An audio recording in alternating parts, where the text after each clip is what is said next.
Trial by ordeal was an ancient judicial practice by which the guilt or innocence of the accused was determined by subjecting them to an unpleasant, usually dangerous experience. Classically, the test was one of life or death, and the proof of innocence was survival. In some cases, the accused was considered innocent if they escaped injury or if their injuries healed. In medieval Europe, like trial by combat, trial by ordeal was considered a judicium dei, a procedure based on the premise that God would help the innocent by performing a miracle on their behalf. The practice has much earlier roots, attested to as far back as the Code of Hammurabi and the Code of Namu. In pre-modern society, the ordeal typically ranked along with the oath and witness accounts as the central means by which to reach a judicial verdict. Indeed, the term ordeal, Old English ordel, has the meaning of judgment, verdict, from Proto-Germanic *usdealgem, that which is dealt out. Priestly cooperation in trials by fire and water was forbidden by Pope Innocent III at the Fourth Lateran Council of 1215 and replaced by compurgation.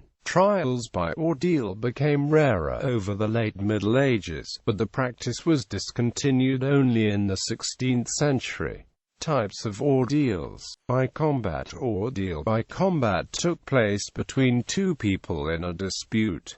They both would fight and the winner of the fight was deemed innocent. See the main article entitled Trial by Combat, and the celebrated case of Gero, Count of Alsleben, whose daughter married Siegfried II, Count of Stade. By fire or ordeal of fire typically required that the accused walk a certain distance, usually 9 feet, over red-hot plowshares holding a red-hot iron. Innocence was sometimes established by complete lack of injury, but it was more common for the wound to be bandaged and re-examined 3 days later by a priest, who would pronounce that God had intervened to heal it, or that it was merely festering, in which case the suspect would be exiled or executed. One famous story about the ordeal of plowshares concerns Edward the Confessor's mother, Emer of Normandy. According to legend, she was accused of adultery with Bishop Aelfwine of Winchester, but proved her innocence by walking barefoot unharmed over burning plowshares. Another form of the ordeal required that an accused remove a stone from a pot of boiling water, oil, or lead. The assessment of the injury and the consequences of a miracle or lack of one followed a similar procedure to the described above. An early example of the test was described by Gregory of Tours in the late 6th century. He describes how a Catholic saint, Hyacinth, bested an Arian rival by plucking a stone from a boiling cauldron. Gregory said that it took Hyacinth about an hour to complete the task, but he was pleased to record that when the heretic tried, he had the skin boiled off up to his elbow. During the First Crusade, the mystic Peter Bartholomew went through the ordeal by fire in 1099 by his own choice to disprove a charge that his claimed discovery of the Holy Lance was fraudulent. He died as a result of his injuries. Trial by ordeal was adopted in the 13th century by the Empire of Nicaea and the Despotate of Epirus. Michael Angold speculates this legal innovation was most likely through the numerous Western mercenaries in Byzantine service both before and after 1204.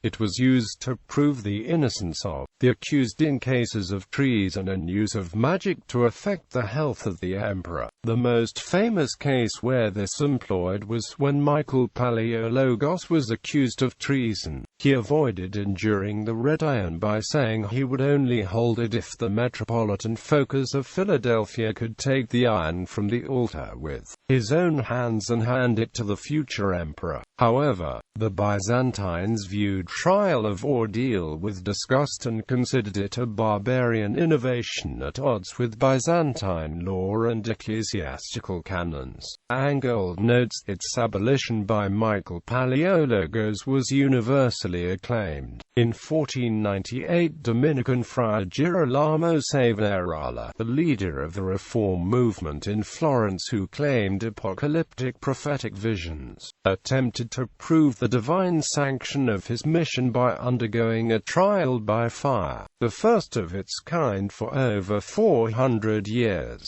The trial was a fiasco for Savonarola, since a sudden rain doused the flames, cancelling the event, and was taken by onlookers as a sign from God against him. The Holy Inquisition arrested him shortly thereafter, with Savonarola convicted of heresy and hanged to death at the Piazza della Signoria in Florence. Ordeal by fire was also used for judiciary purposes in ancient Iran. Persons accused of cheating in contracts or lying might be asked to prove their innocence by ordeal of fire as an ultimate test. Two examples of such an ordeal include the accused having to pass through fire, or having molten metal poured on his chest. There were about 30 of these kinds of fiery tests in all. If the accused died, he was held to have been guilty. If survived, he was innocent, having been protected by Mithra and the other gods. The most simple form of such ordeals required the accused to take an oath, then drink a potion of sulfur. They thought fire has an association with truth, and hence with Asha. In ancient India, the trial by fire was known as Agni Pariksha, in which Agni, the fire god, would be invoked by a priest using mantras. After the invocation, a pyre is built and enkindled, and the accused would be asked to sit on it. According to Hindu mythology, the fire god would preserve the accused if he was innocent; if not, he would be burned to ashes by water. Hot water, first mentioned in the 6th century Lex Salica. The ordeal of hot water required the accused to dip his hand in a kettle of boiling water and retrieve a stone. King Athelstan made a law concerning the ordeal. The water had to be close to boiling temperature, and the depth from which the stone had to be retrieved was up to the wrist for one accusation and up to the elbow for 3. The ordeal would take place in the church, with several in attendance, purified and praying God to reveal the truth. Afterwards, the hand was bound and examined after 3 days to see whether it was healing or festering. This was still a practice of 12th century Catholic churches. A suspect would place his hand in the boiling water. If after 3 days God had not healed his wounds, the suspect was guilty of the crime. Cold water. The ordeal of cold water has a precedent in the Code of Urnamu and the Code of Hammurabi, under which a man accused of sorcery was to be submerged in a stream and acquitted if he survived. The practice was also set out in Frankish law but was abolished by Louis the Pious in 829. The practice reappeared in the late Middle Ages. In the Draica Wildban of 1338, a man accused of poaching was to be submerged in a barrel 3 times and to be considered innocent if he floated, and guilty if he sank. Witch hunts. Ordeal by water was later associated with the witch hunts of the 16th and 17th centuries. Although in this scenario the outcome was reversed from the examples above, an accused who sank was considered innocent, while floating indicated witchcraft. Demonologists developed inventive new theories about how it worked. The ordeal would normally be conducted with a rope holding the subject connected to assistants sitting in a boat of the light, so that the person being tested could be pulled in if she did not float. The notion that the ordeal was flatly devised as a situation without any possibility of live acquittal, even if the outcome was innocent, is a modern exaggeration. Some argued that witches floated because they had renounced baptism when entering the devil's service. Jacob Rickus claimed that they were supernaturally light and recommended weighing them as an alternative to dunking them. King James VI of Scotland claimed in his Demonology that water was so pure an element that it repelled the guilty. A witch trial including this ordeal took place in Szeged, Hungary as late as 1728. The ordeal of water is also contemplated by the Vishnu Smrti, which is one of the texts of the Dharmasastra. By cross. The ordeal of the cross was apparently introduced in the early Middle Ages in an attempt to discourage judicial duels among the Germanic peoples. As with judicial duels, and unlike most other ordeals, the accuser had to undergo the ordeal together with the accused. They stood on either side of a cross and stretched out their hands horizontally.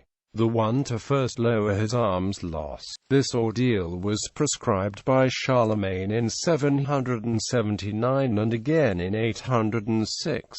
A capitulary of Louis the Pious in 819 and a decree of Lothar I, recorded in 876, abolished the ordeal so as to avoid the mockery of Christ. By ingestion, Franconian law prescribed that an accused was to be given dry bread and cheese blessed by a priest. If he choked on the food, he was considered guilty.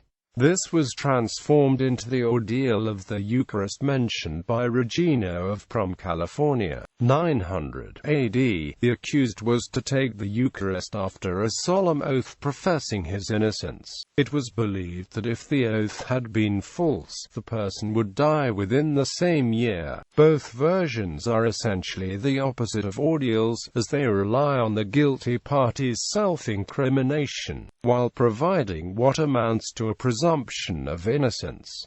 They are designed to be harmless and merciful. How it was used in Anglo-Saxon England, see course note. Numbers chapter 5 verses 12 to 27 prescribes that a woman suspected of adultery should be made to swallow the bitter water that causeth the curse by the priest in order to determine her guilt. The accused would be condemned only if her belly shall swell and her thigh shall rot. It is known as the sota. One writer has recently argued that the procedure has a rational basis, envisioning punishment only upon clear proof of pregnancy or venereal disease. By poison, some cultures, such as the Efik people of present-day Nigeria, would administer the poisonous calabar in an attempt to detect guilt. A defendant who vomited up the bean was innocent. A defendant who became ill or died was considered guilty. Residents of Madagascar could accuse one another of various crimes, including theft, Christianity, and especially witchcraft, for which the ordeal of Tangina was routinely obligatory. In the 1820s, ingestion of the poisonous nut caused about 1,000 deaths annually. This average rose to around 3,000 annual deaths between 1828 and 1861. Indeed, in early modern Europe, the Mass was unofficially used as a form of poison ordeal. A suspected party was forced to take the Eucharist on the grounds that, if he was guilty, he would be eternally damned, and hence his willingness to take the test would give an indication of his guilt. By boiling oil. Trial by boiling oil has been practiced in villages in India and in certain parts of West Africa, such as Togo. There are two main alternatives of this trial. In one version, the accused parties are ordered to retrieve an item from a container of boiling oil, with those who refuse the task being found guilty. In the other version of the trial, both the accused and the accuser have to retrieve an item from boiling oil, with the person or persons whose hand remains unscathed being declared innocent. By turf. An Icelandic ordeal tradition involves the accused walking under a piece of turf. If the turf falls on the accused's head, the accused person is pronounced guilty.